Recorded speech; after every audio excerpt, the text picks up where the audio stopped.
Some 8,000 American men will be diagnosed with testicular cancer this year. It is rare, but studies show the number of cases is rising. Mostly striking men between the ages of 15 and 35. The survival rate is high if you catch it early. KXAN's David Scott reports that means men need to examine themselves regularly and ask doctors to test for it during routine office visits. Anytime you hear the word cancer, you're like, oh, I can't believe this, why me or how? Richard Sines, dad and husband with lots to live for, detected something wrong, wanted a doctor's opinion. They don't really ask you, hey, I want to check for this or I want to check for that. So I made a specific point to let the doctor know, hey, I'm feeling a little bit discomfort here.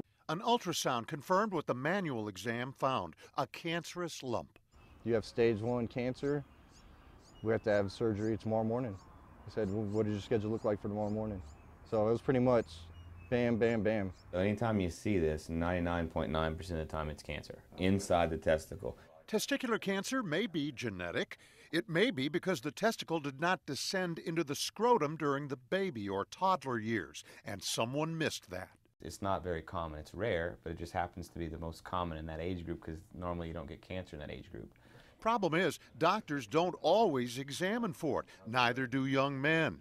Not the way mature women check themselves for breast cancer. Guys tend to put things off for a while, and it's like, well, how long has this been here? Well, 2 weeks. It's been, probably 6 months. So denial is big with guys. You should check yourself once a month.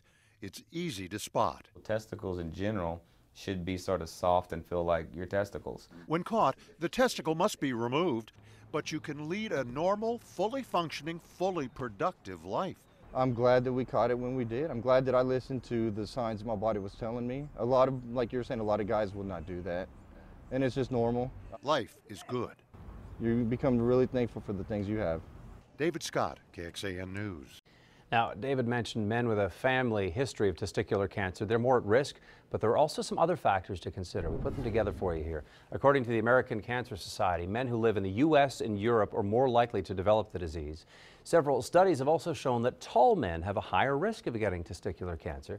But on the plus side, studies show injuries and intense physical activity don't relate to the development of testicular cancer.